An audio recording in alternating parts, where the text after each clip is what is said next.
రాష్ట్రంలో మహిళలంతా మాయమైపోతున్నారని ఎన్నికలకు ముందు ఏ మాదిరిగా దుష్ప్రచారం చేశారు. వాలంటీర్లే కారణమని, హ్యూమన్ ట్రాఫికింగ్ చేస్తా ఉన్నారని, రాష్ట్రంలో ఎక్కడికి వెళ్ళినా కూడా దీని మీద దత్తపుత్రుడు, ఇప్పుడు డెప్యూటీ చీఫ్ మినిస్టర్ రకరకాలుగా మాట్లాడేవాడు. వాళ్ళు చేసిన ఆర్గనైజ్డ్ క్రైమ్లో ఇది కూడా, ఈ దుష్ప్రచారం కూడా ఒక భాగం.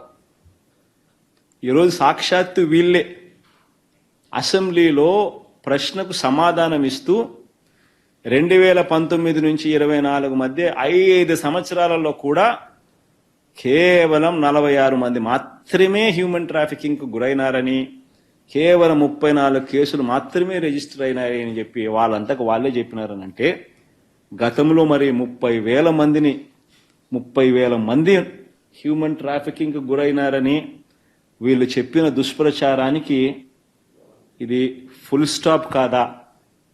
వాలంటీర్ల మీద వీళ్ళు చేసిన దుష్ప్రచారానికి ఇది ఫుల్ స్టాప్ కాదా? చాలా సందర్భాల్లో నేను మాట్లాడుతున్నప్పుడు, ఉదాహరణకి నేను 31,000 మంది ఆడపిల్లలు అదృశ్యం అయిపోయారు, దీని గురించి ఎవరు మాట్లాడలేదంటే ముందు నన్ను చాలా వెటకారం చేశారు, దోషం చేశారు. అది కేంద్ర హోంమంత్రిత్వ శాఖ పార్లమెంట్లో చెప్పినప్పుడు కానీ అది నిర్ధారణ కాలేదు. అంటే రీసెర్చ్ చేయకపోతే వచ్చే సమస్యలు.